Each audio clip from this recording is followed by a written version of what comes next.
Hello,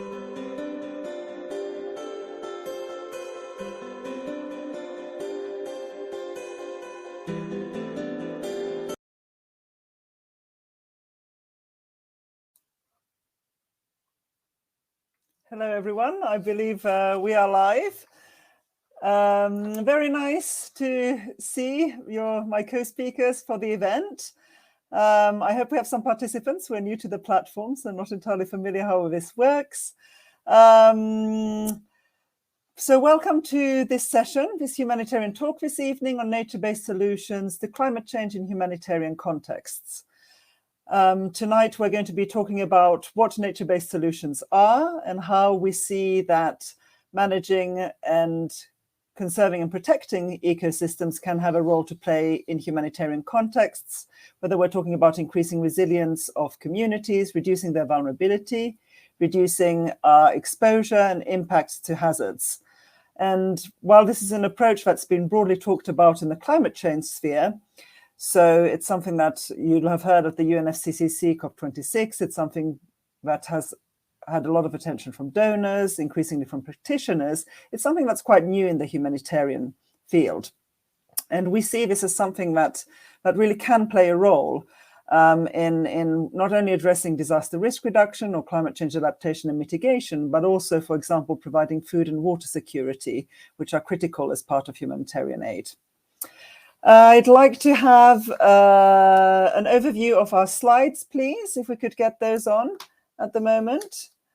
And next slide, please. So what our objectives for tonight is to provide a platform for humanitarian actors to better understand the role of nature-based solutions before, during, and after disasters, an introduction to the topic, what is it we mean, and get some examples from the field, especially on NBS for disaster risk reduction. And overall, we see this as something that contributes to the discussions during the European Humanitarian Forum on climate change specifically. Next slide, please. So as speakers tonight, we have Karen Soedmeyer-Rieu, who's the Senior Advisor on Disaster Risk Reduction at the UN Environment Programme. We have Sarah Henley-Shepherd, who's a Senior Advisor on DRR, Resilience, Climate Change and Environment at Mercy Corps, and Raymond Doosens, who's a Community Resilience Advisor at Netherlands Red Cross. So we'll have an opportunity for questions and answers after each speaker and a bit of a discussion at the end. And next slide, please. I believe those of you who have registered for this event will be able to ask the questions directly on Slido and press send, and those will come through to us. Those of you who are watching the live stream, unfortunately, we don't have that direct question opportunity, but we will be sharing our contact details. So please do contact us at any stage with your questions. Thanks a lot. I then, without further ado, like to introduce our first speaker. So Karen is the Senior Advisor on DRR at UNEP, as I mentioned. She has over a decade of experience in research, teaching, and publishing, specifically on ecosystem-based disaster risk reduction. And she's currently coordinating a global program on eco-DRR and also running a very exciting, massive online open course on eco-DRR and NBS that she will tell us more about as well. Over to you, Karen. Well, thank you, Nini, and thank you to the organizers for having me here to speak. If we could have the first slide, please, of my presentation. So the question I'm asking is why working with nature? Why should the humanitarian community listen? Next slide, please. So please take attention to this photo, which is quite telling, and I'll come back to it. And what are the linkages? So my first story that I'd like to tell, next slide, please, is from an unfortunate tragedy which happened after Tropical Storm Jeanne hit the island of Hispaniola, where Haiti and Dominican Republic share a common island and border. Unfortunately, there were thousands of casualties in Haiti with a few casualties in Dominican Republic. And most of those casualties in the Dominican Republic were people who lived right on the border with Haiti and shared a common watershed. Can you just go back to the slide I was showing previously? So this tells a story of why nature is important for humanitarian action and why humanitarian actors should pay attention to nature as well. Can you please go forward now? And one more. So, nature-based solutions is a concept that I'm sure you've all heard about, but many of you may also be familiar with other terms, such as ecosystem-based disaster risk reduction, such as ecosystem-based adaptation. All of these different terms are around, and they fit nicely under the umbrella term of nature-based solutions for sustainable development. And this is why the humanitarians should pay attention. It's because we're working towards the same goal of sustainable development, meeting the needs of people, taking care of our planet for the long term, and dealing with climate change. Although we may be working on these from slightly different perspectives. Can you go to the next slide, please? So the definition of nature-based solutions that I would like to read out to you was just coined a few weeks ago by the United Nations Environmental Assembly, by member states who have come to a common definition on nature-based solutions as actions to protect, conserve, restore, sustainably use, address societal, social, economic, and environmental challenges effectively and adaptively, human well-being, ecosystem services, resilience, and biodiversity benefits. I just wanted to read out some of the key words that are important to keep in mind. Next slide, please. So most of you are probably very familiar with the cycle. Now, we've always had a bit of a problem with this disaster management cycle, which always starts with a disaster event, with a hazard event. There's an emergency response, which is where most of you have probably been active. But then many of you have been probably moving towards more figuring out how to reduce the event, right? Through preparation, through recovery, through mitigation. Next slide, please. So what I'd like to argue for is that there can be environmental considerations in all phases of the disaster management cycle, and we can work together to reduce the hazard event. Even in the emergency stage, there are ways to reduce the environmental impacts, to have more ecosystem-friendly recovery, work towards green reconstruction and ecosystem-based prevention. And if you don't mind, I would like to apply some of these in practice and give you some practical examples. So next, go ahead, next slide. Next slide, please. So on the first phase there, so environmentally sensitive relief. I mean, of course, saving lives and livelihoods are the main consideration, and where humanitarian actors are best suited to do this. Of course, the do no harm principle is part of the mantra of humanitarian organizations. But with a bit of preparation, it is possible also have environmental considerations in mind, such as keeping sources of contamination away from water sources, which can have short-term and long-term effects for recovery. Being careful of dumping debris in waterways that might cause flooding and pollution. Of course, water and sanitation are key to preventing disease. Now, many of these aspects have already been covered in the Sphere Handbook, the Sphere Project, which most of you are probably familiar with. And there is a chapter there, which is now being updated as well, I understand, on minimum standards in humanitarian response with environmental considerations. The next phase, next step, next slide, please, ecosystem-friendly recovery. This also requires a long-term perspective and planning before a disaster. This requires collaboration between humanitarian and environmental authorities to establish environmental standards, planning for debris management, sanitation, disposal of hazardous substances, water management and land use, proper location of settlements. Colleagues have developed a Nexus Environment Assessment Tool, which is a rapid and simple project-level environmental screening for humanitarian operations, which is freely available, that you can find. The website is listed here. There is also a very useful set of tools, environment and humanitarian action tools, which you can find at the Environment Emergency Center, and the website is listed there as well. Next slide, please. Finally, not finally, but the next step is green recovery and reconstruction, looking at building back greener and better, environmentally sensitive reconstruction, sustainably sourcing of materials, and ecosystem restoration, do's and don'ts. It is possible to create more harm with certain types of ecosystem restoration So caution is warranted, and working together with ecologists, for example. The World Wildlife Fund has developed the Green Reconstruction and Recovery Toolkit for humanitarian aid, which you can find by following this website. And the last step, next slide, is ecosystem-based prevention and preparedness, which is what what our unit works on mainly. And we've been fortunate to work together in partnership with the Netherlands Red Cross and Partners for Resilience on a project in Haiti, for example, where there is slope stabilization with a mix of forest and fruit trees, enhancing community-based committees for basin rehabilitation, and empowering and mobilizing youth youth-led Red Cross volunteer groups. I'm sure that our colleague Raymond will speak more to this later. Well, what can you do? Next slide. How can you get involved? So the Environment and Humanitarian Action Network is very active. You can find quite a number of resources there. I have colleagues who work together with the EHA. We have a group, on the next slide please, called the Partnership for Environment and Disaster Risk Reduction, which now has 28 different organizations, UN agencies, including IFRC, Save the Children, Mercy Corps is also one of our partners there, and other development organizations. We work together with the Friends of Ecosystem-Based Adaptation. There's a working group on humanitarian issues, and there is the Sphere Handbook that is now being revised with the environmental considerations.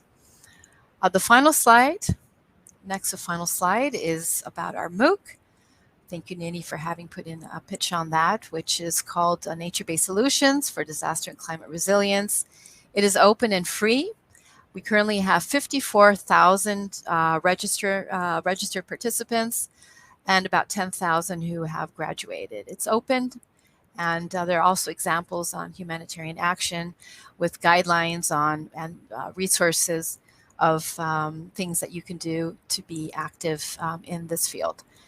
So final slide is just a thank you, and if you would like to subscribe to our newsletter, the website is there, and I'm happy to take any questions. Thank you, Nini.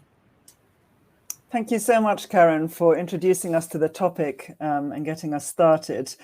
I'd like to see if there's any questions. Angelica, could you please show again the code for Slido for those who have access to Slido? So you can see the code at the bottom if there are any questions, if you're able to submit into the app. I cannot see any questions coming through yet at this moment, so I'll give it a bit longer. Please do feel free to poke them in Slido at any moment. Then I think we will move on to the next speaker. And we'll gather questions towards the end. I'd like to introduce Sarah Henley-Shepherd, who's a senior advisor, as I mentioned, on DRR resilience, climate change and environment at Mercy Corps. And she's got over 20 years experience working on integration of all these sectors into humanitarian context specifically. Over to you, Sarah. Thanks, Nini. Angelica, if you could go to the first slide, that would be great. So thanks, Nini, for the introduction, and Karen for your great presentation and salient points. It's an honor to be speaking with you all today on the topic of nature-based solutions for disaster risk reduction, resilience, and climate change adaptation in humanitarian contexts. Next slide, please. So really building on what Karen shared, we recognize, of course, the need to protect and save lives as the foremost urgent focus of humanitarian response. But we also recognize that the increasing severity and frequency of climate-related disasters exacerbate underlying risks, stoke conflict, and undermine humanitarian and development gains. And we understand that many, if not most, humanitarian crises are really short-term responses that then transition to early recovery, but too often evolve into these multi-generational displaced communities that struggle with ongoing environmental degradation, oftentimes past tipping points of no return, as well as increasing exposure to social, economic, and environmental shocks and stresses. And this really creates limited pathways to self-reliance and poverty escapes. And at the heart of this is localization and natural resource management. Upon analysis, we've seen through some work that we're doing as a working group, which I'll share later, that a lot of the root causes, the barriers to integrating nature and humanitarian response include things like the lack of a positive enabling environment, like a lack of clear, actionable donor requirements and funding mechanisms, as well as a lack of comprehensive trainings and tools to support humanitarian actors to really embed or layer in nature-based approaches into their sectors and across sectors. And then perhaps most importantly, there's also an insufficient understanding of what is really needed at a social and behavioral change level, both for individuals and institutions, to really make this shift to include nature and affected peoples and humanitarian response strategies across the board in a very mainstreamed way. So as a result, what we see is, as Karen mentioned, within many, if not most, complex humanitarian responses, the environment is often overlooked, it's not prioritized, or it's treated as an afterthought. And as a result, it often becomes even more degraded as a response of humanitarian operations themselves. And then that leads then to poor environmental health, which exacerbates people's exposure to natural hazards, emergent novel zoonotic diseases, including COVID-19, and impacts from climate change, which ultimately reduces access to safe, sufficient natural resources needed for future livelihood diversification. And again, it undermines our humanitarian outcomes. Just one clear example, which I'll go into a bit in a moment, is that in Cox's Bazar, Bangladesh, where we saw such rapid, massive deforestation on hillsides to create urgently needed temporary shelters for Rohingya refugees, that massive deforestation then inevitably placed these already vulnerable populations at greater risk to landslides, flooding, storms, and related public health and social issues. And it has also extinguished or highly degraded many of the previous natural protective functions that the forest previously offered to reduce these types of risks. Next slide, please. So in order to really break this cycle, we're called to broaden the Do No Harm mandate, as Karen mentioned, to really include the environment explicitly. And this also touches upon looking at broadening intergenerational equity for affected communities to be a part of the decision-making process as we embed nature-based solutions. And in order to commit to a paradigm shift away from this short-term response modality to more long-term landscape scale responses that integrate nature, we need to more actively and responsibly partner with communities on the front lines of these impacts from humanitarian crises, conflict, and climate change to really be at the center of how aid is designed, applied, adaptively managed, and sustainably transitioned from. And so one of the examples I'll share in a moment is really looking at community-centered or affected population-centered approaches to integrating risk-inclusive, nature-based strategies for humanitarian response. And in this way, we will really be committing to answering the call for climate and environmental justice, restoring and protecting, fulfilling human rights, dignity, and agency by really reframing the power and decision-making structures of aid. Next slide, please. So to address this challenge, all of these challenges, and given Mercy Corps' commitment to understanding and operationalizing nature-based solutions and resilience strengthening in humanitarian contexts, we partnered with the International Organization for Migration in April 2018 to pilot a refugee-centered participatory humanitarian resilience assessment. And we worked closely with IOM protection and site management teams on this. And what we did ultimately in this pilot in 3 different refugee camps, working closely with civil society organizations, one of which was Rohingya-led, was to identify the gaps and challenges in building resilience and reducing risk through nature-based solutions. And we asked a series of questions through both local assessments as well as internal workshops with IOM team members. And what we wanted to understand is what about the place and the systems within Cox's Bazar Rohingya refugee camps, and this includes the humanitarian response systems themselves. What about these systems are increasing people's risk, oftentimes inadvertently? So what is increasing people's exposure to shocks and stresses?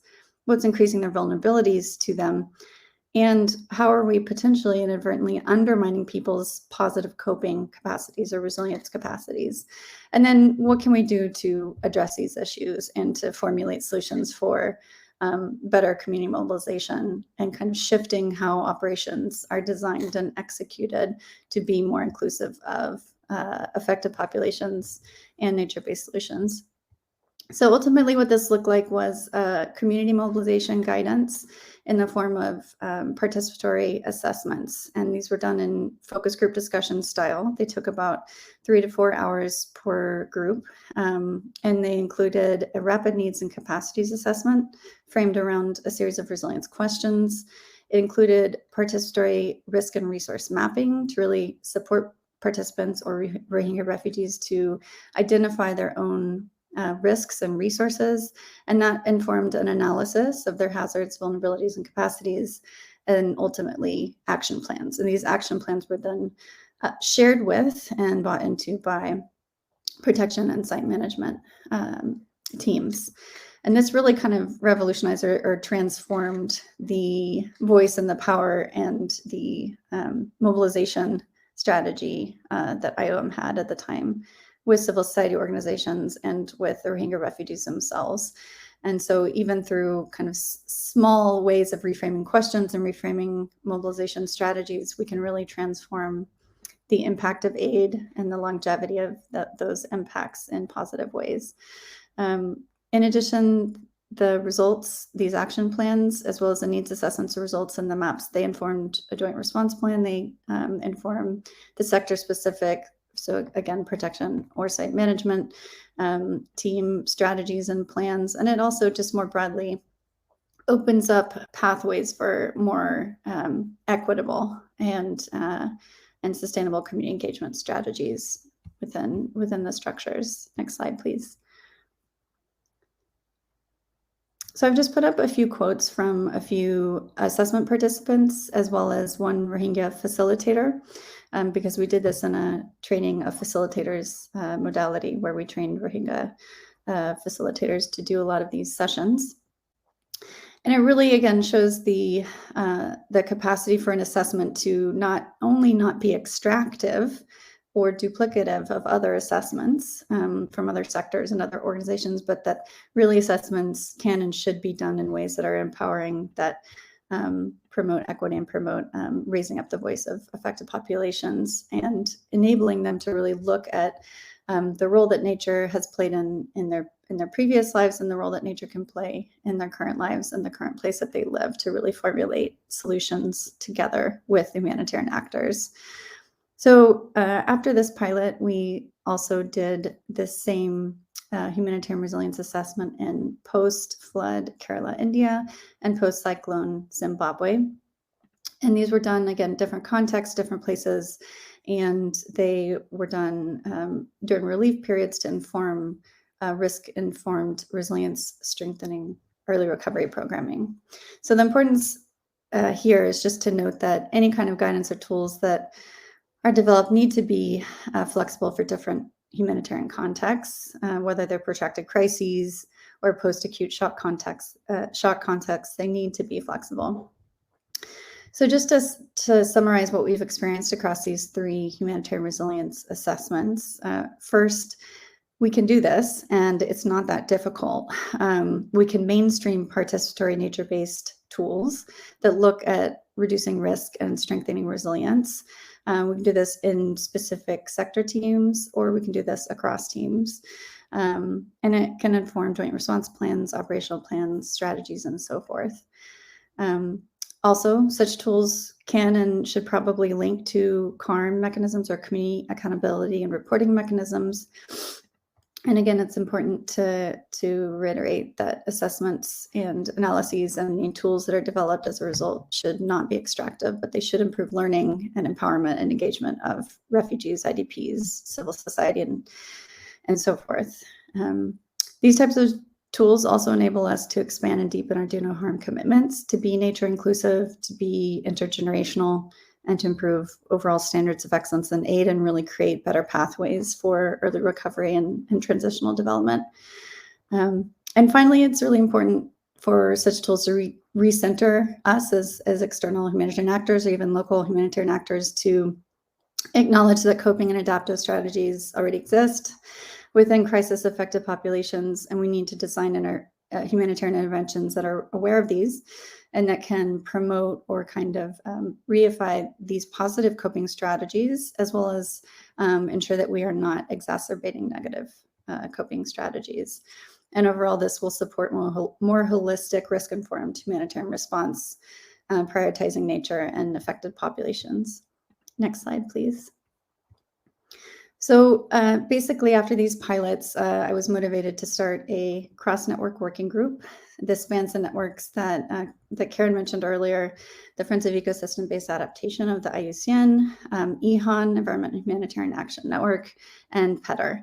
And across these three groups, we've convened both environment and humanitarian stakeholders to work on guidance and clear, simple tools to support humanitarian actors to integrate nature-based solutions into and across their sectors, your sectors. So I'm just sharing a few events that are coming up that we'd love for you to participate in, where we'll go in more depth on case studies, the guide and tools and so forth. Next slide, please. But as Karen kind of planted the seed earlier, our working group's current focus is to develop an unpacked guide to Sphere focused on nature-based solutions, and again, to really help humanitarian practitioners understand within their sector or across sectors, depending on their role, how can we integrate nature-based solutions for risk reduction, resilience strengthening, and climate change adaptation. This guide will be vetted in the field. It will provide practical tools mapped to the Sphere handbooks for foundational and technical chapters. And we also hope that this will lead to influencing the integration of nature-based solutions into future iterations of the core humanitarian standards and the next version of Sphere. So I'll just pause there. Angelica, if you could just go to that last slide, please let me know if you'd like to join our working group or get a sneak peek at the Sphere Unpacked guide, or even, potentially look to pilot it. We're looking for funding for full piloting and scale out. So also welcome those inquiries. So thanks so much, and I'll turn it back to you, Nini. Super. Thanks so much, Sarah, for that and for sharing your experiences from the field as well, and the upcoming work of the working group and ongoing work. I would like, Angelica, if you could once more please put through the code for the Slido. Someone kindly gave me advice on how this works. So actually you go to www.slido.com and then you put in this code, EHFHT4.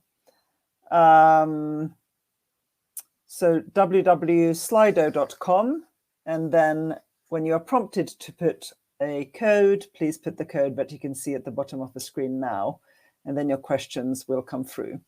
So I'll just gather some questions as they come along, and I'll take them towards the end. I'd like to invite Raymond next to speak. Raymond, just trying to check, is your microphone working? I can see there was potentially some issues. Are you able to unmute? Yes? I am able, yeah. Can you hear me? Okay, perfect. Yes, Good. We can hear you fine. Good. Technical Okay. problem solved. So Raymond Duysens has been working with the Netherlands Red Cross in various positions around policy and strategy development, organizational development and program coordination. In all positions, he's specifically focused on international work and working with sister Red Cross and Red Crescent societies, specifically around disaster prevention and resilience. So over to you, Raymond. Thank you, Nini, and thank you, organizers, European Commission, for enabling and facilitating this session. Can we go to the first slide, please? Yeah. So, and the next slide is why nature-based solutions for organizations like the Red Cross. Why is it important for humanitarians? Well, firstly, because lives and livelihoods is what we address as a humanitarian organization, and they greatly depend on nature, on healthy ecosystems. And also humanitarian effects of climate change, they translate through ecosystems. So it's about rivers that overflow, for example, or harvests that fail. Plus, actions to manage ecosystems have an effect in many fields. It leads to less risk for disasters. It has a positive impact on food security, water security, health, and many more fields where we as Red Cross focus on. So humanitarian needs are strongly connected to the status of ecosystems. So that gives you the rationale why we think it is important for humanitarian organizations. Now, why is it important for the Red Cross? Why do we think we're well placed to take this up? Ecosystems are about the local environment of people, of communities, and the needs that are related to them are local, and the solutions also need to be local. And the Red Cross is organized very locally through branches or chapters. And the volunteers who work for the Red Cross, they live and work in the community, so they know what's happening there. So our presence is there where it's needed. Plus, our structures are permanent. We're not only there when there's a disaster, and we don't leave when a disaster is over. So that helps, because many of these nature-based solutions need to be implemented when there is no disaster. So our presence is also there when it's needed. And there's generally a large trust in our organization, which enables us to bring stakeholders together, because nature-based solutions usually is complex and involves many parties who all have a stake in how actions need to be implemented. And finally, our legal formal role gives us access to governments. It's called the auxiliary role. And through this, we can highlight, amplify the needs that we see to governments, and we can discuss their policies, investments, plans, so that they are better risk informed. So this is the why is it important for humanitarian organizations, and why do we think Red Cross is well placed to address this? Now, on the next slide, there's a difference, of course, between our traditional humanitarian work and working on nature-based solutions. Can we go to the next slide? First of all, it means that we're expanding our field of work. It's complementing our traditional work, not only geographically expanding, but also in terms of contents. And with the Princess Margaret Fund, for example, of the Netherlands Red Cross, we do three things. We work to make landscapes healthy, so restore the ecological functions. We work to make communities safer and healthier by strengthening the buffer function of landscapes and by using natural resources like water for drinking or irrigation. And thirdly, we work to economically empower people through businesses that emerge, for example, through better food production. Secondly, it's also, it requires different expertise. So next to our traditional fields of work like disasters or health, it's also about ecology, agronomy, water management, business incubation. And throughout this all is understanding how climate change will impact on risks and how we can adapt to that. And also there's more emphasis on lobby and advocacy, on understanding needs and on articulating these needs with stakeholders and finding solutions together, as I just explained with governments, for example. And much of the work that we do through an alliance called Partners for Resilience was exactly about that, about making sure that other partners, other organizations join and support. So much focus was and needs to be on lobby and advocacy. And finally, what's different is that it takes time. You cannot make trees grow faster than they do. You cannot change laws overnight. So you need to remain committed for many years to see the results. And as with all prevention work, the result is successful if things are not happening, if there is no flood, no failed harvest, no water shortage. If you go to the next slide, I can highlight some experience that we have with the Netherlands Red Cross. I will not explain the whole program. I think Karen and Sarah gave a good indication of what these programs entails. Just some snapshots and two programs snapshots. First one is with the Princess Margaret Fund, and that's focusing on Tacloban in the Philippines. It's a coastal protection plan after Typhoon Haiyan. So what you see in the first picture is it's about managing ecosystems, in this case mainly mangroves, to make communities safer. And the mangroves, of course, will help to break the force of water in case of a tropical storm. But there's more, as you see on the next picture. It's also working on contingency planning, like establishing evacuation shelters. And again, prevention is not replacing response, but it's complementing response. And you see it here at the first two pictures, they complement each other. Thirdly, it's a lot of talking. Here you see a Red Cross volunteer talking with the barangay leader to make a community plan more risk-informed. And finally, on the fourth picture, you see that we're using digital data and making it widely available. What you can also hopefully see on this picture on this mobile phone is that that nature-based solutions look at large landscapes, in this case, a whole coastal area, rather than looking at a single community. If you go to the next slide, the second example I want to show you is from Partners for Resilience. It's in the southwest coast of Haiti, Chardonnay, as Karen already indicated, where we work together. And it's a poor and disaster-prone area where people often experience landslides. So the starting is with a vulnerability assessment. What are the biggest risks? Where do they originate? But also, what are the biggest needs in terms of safety and livelihoods, and how are they connected to the natural environment? Now, one of these activities is the prevention of soil erosion. And you see in the second picture that people of the community are constructing and planting terraces to prevent the runoff of water and soil. Third picture, you see a nursery for walnut trees. That's probably not something you would associate with the Red Cross, but we are involved in that, and these walnut trees will be planted to restore degraded land, and they will also increase food security. So together with other types of fruit trees like mangrove and orange trees.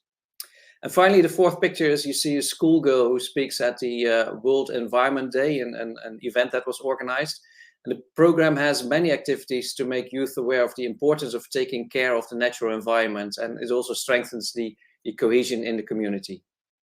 Now, going to some experience, some successes and challenges on the next slides. First, some successes, and I highlighted the ones that I will focus on, so you can read the other ones. But firstly, in the Partners for Resilience program, there's a lot of things we achieved in terms of safer, more resilient communities.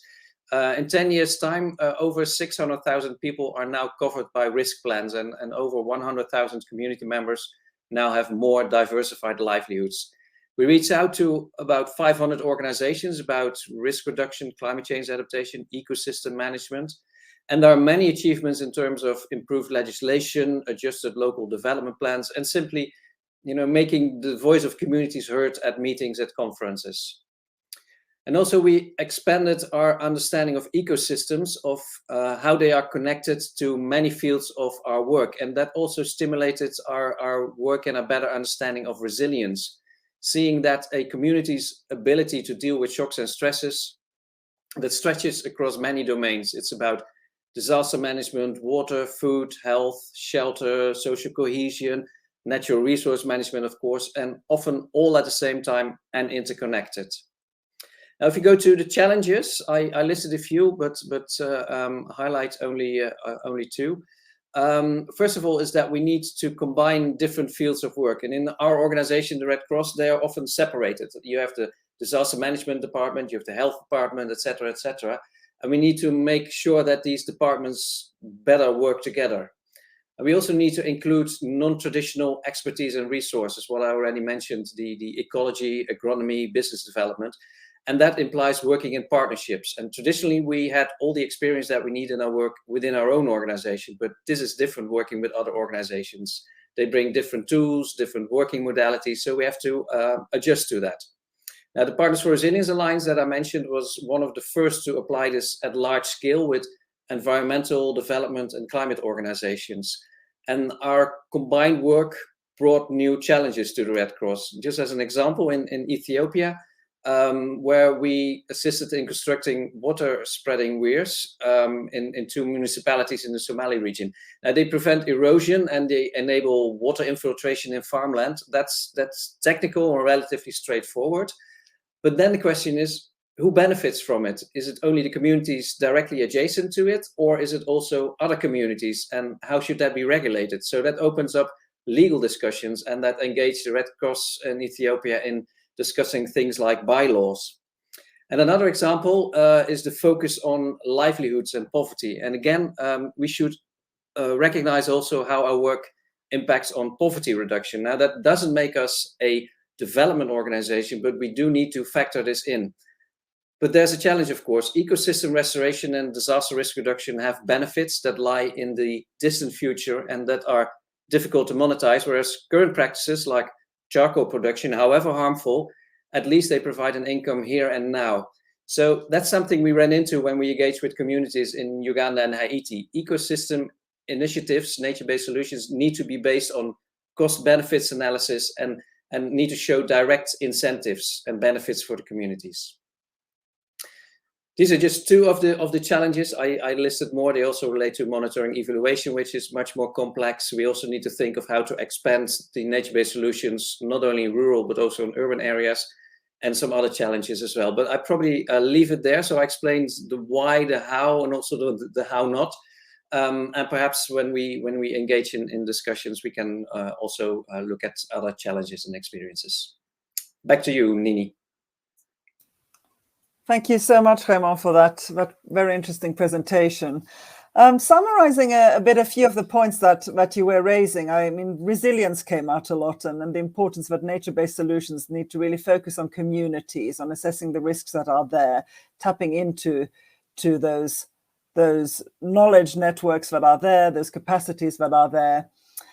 You also, both Sarah and Raymond, you were discussing a bit on the tools and some of the knowledge and processes you'd used to date.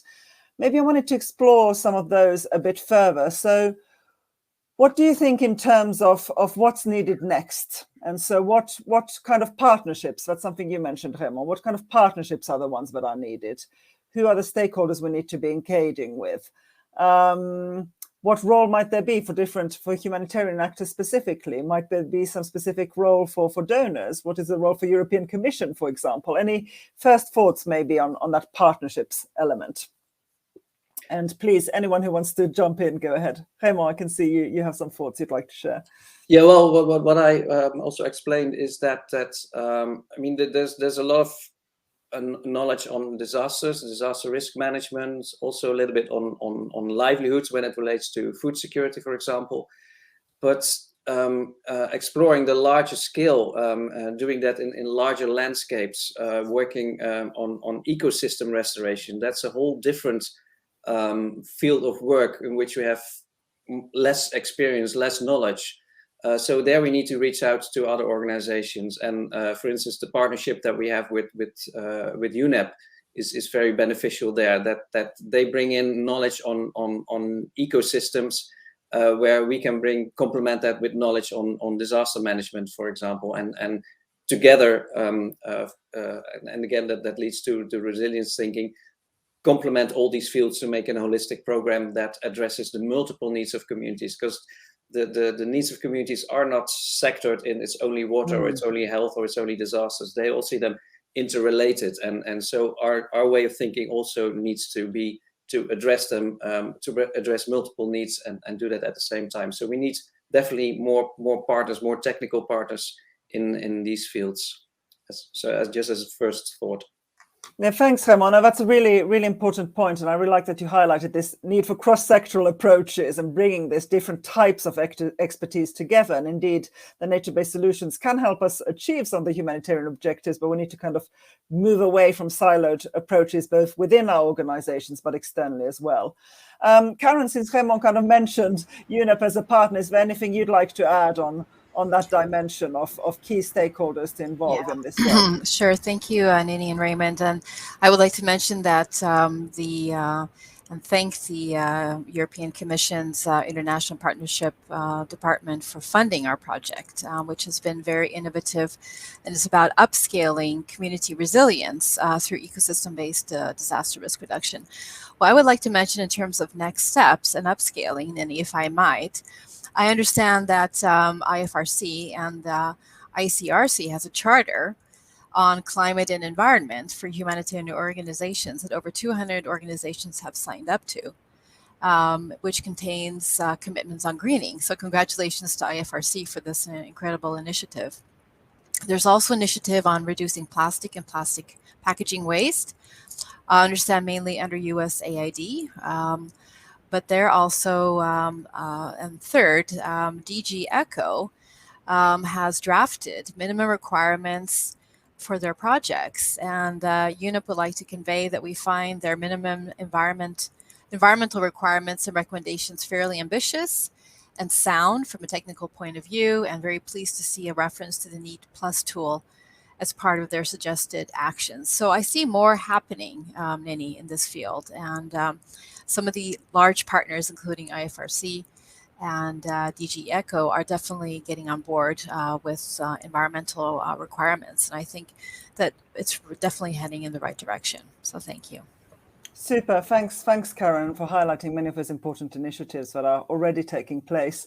Sarah, maybe over to you and picking up a bit on the point that you made, Karen. How do we move from perhaps some of these instances where we're talking more about greening towards resilience? And indeed, thank you, Karen, for mentioning the Climate and Environment Charter. I mean, that aims to address some of those elements, but of course that pushes us a bit institutionally. How do we move from this kind of do no harm, as you were mentioning, to this more longer term resilience building approaches? Well, what's needed to make that happen?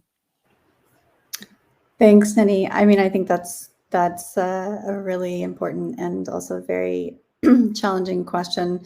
I think just building on a few of the previous points, we've seen some hesitancy of donors and also partners that are more focused on ecosystem restoration and environmental management to jump into different contexts than they're used to, like protected crises or post-acute shock contexts.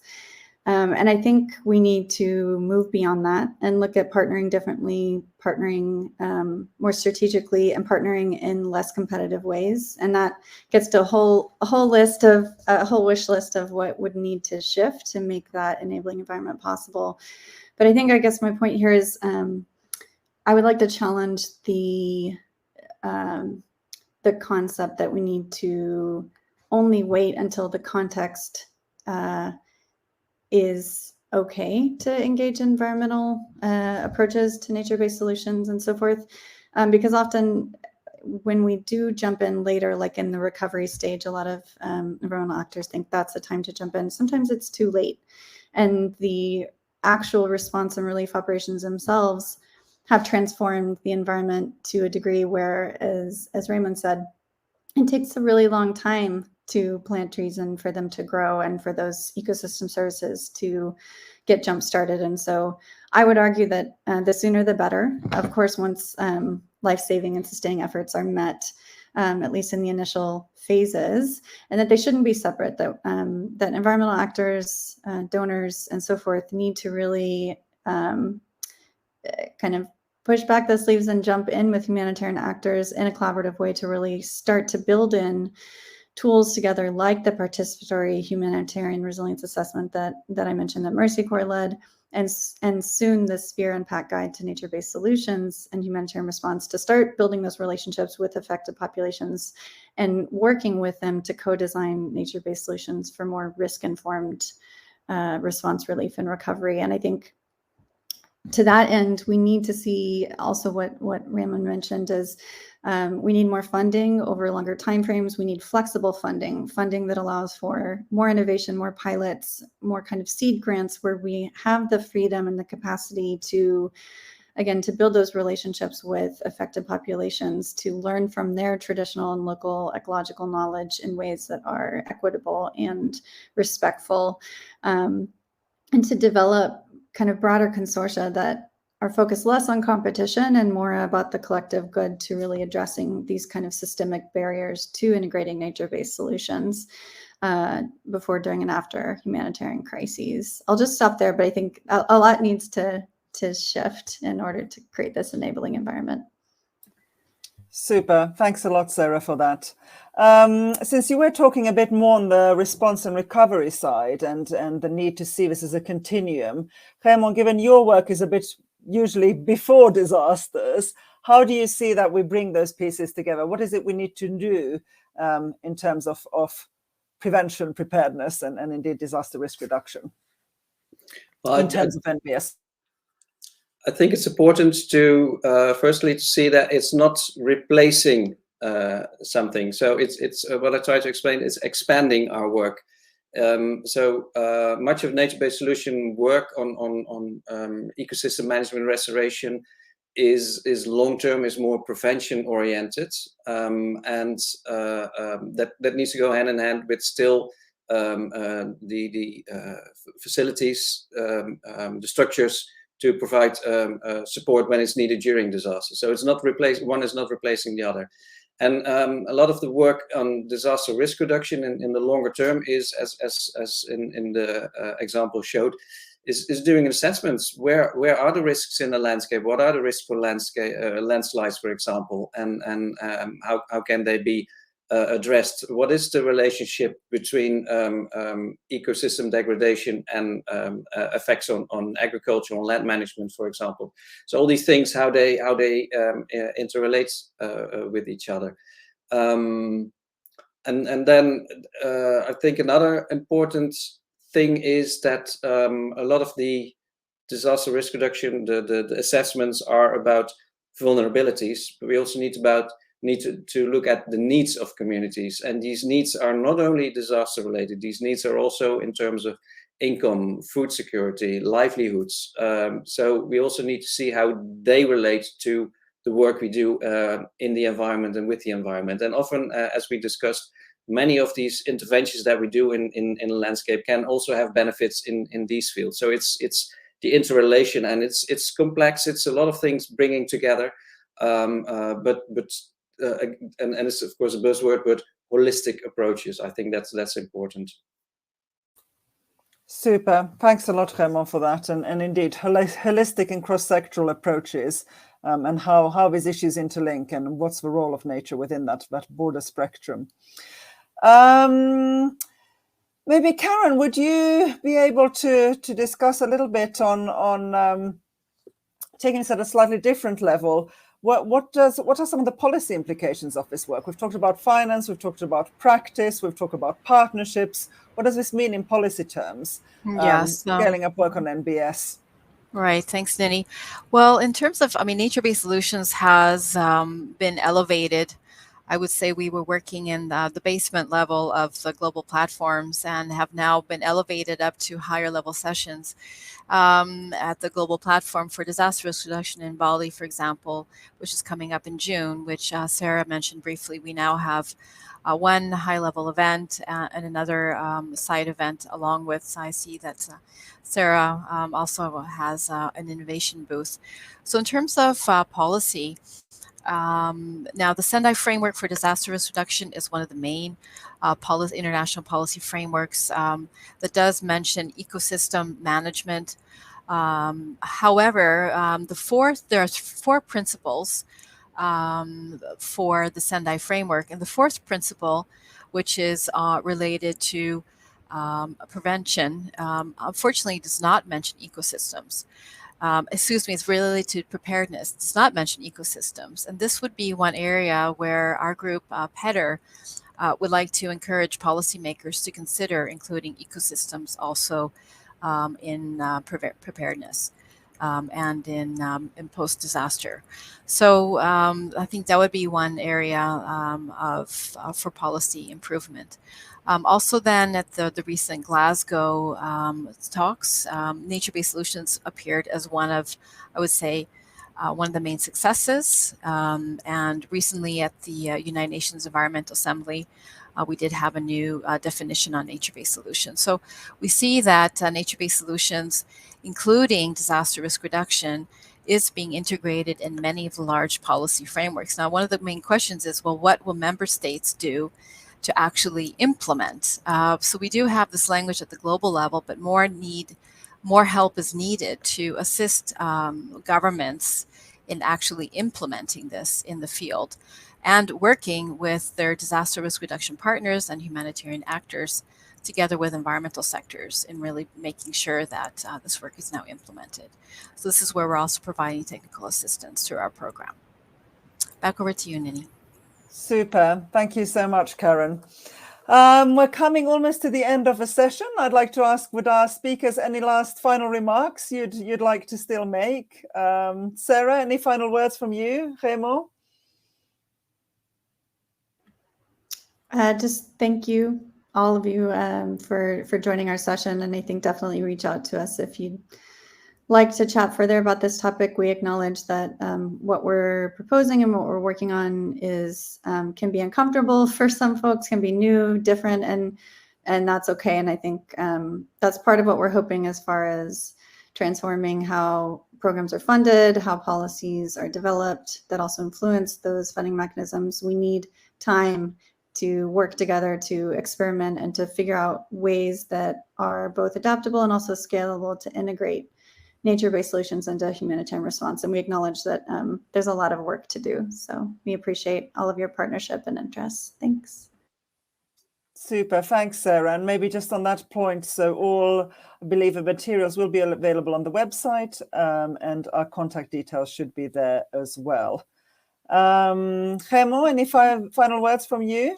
Well, I could have said it better than what Sarah said. It's, I mean, it's a new promising field, but it's complex, and it's a change in thinking, even within the Red Cross, from humanitarian to also development, from short term to also long term. I mean, a lot of things come into play, which is complex. It makes it difficult. It takes time, but I think there are more and more initiatives getting off the ground, and a lot of good work being done. So I look forward to continued engagement, and with donors like the European Commission, with partners like UNEP, and others. So again, thanks for the opportunity, and yeah, thank you. Super, thanks, Remo. Karen, over to you. Sure, thank you. Well, I would like to stress that the multiple benefits of nature-based solutions, and especially in working with humanitarian actors, it's been a very enriching experience working with the Netherlands Red Cross. I think we've learned a lot from each other.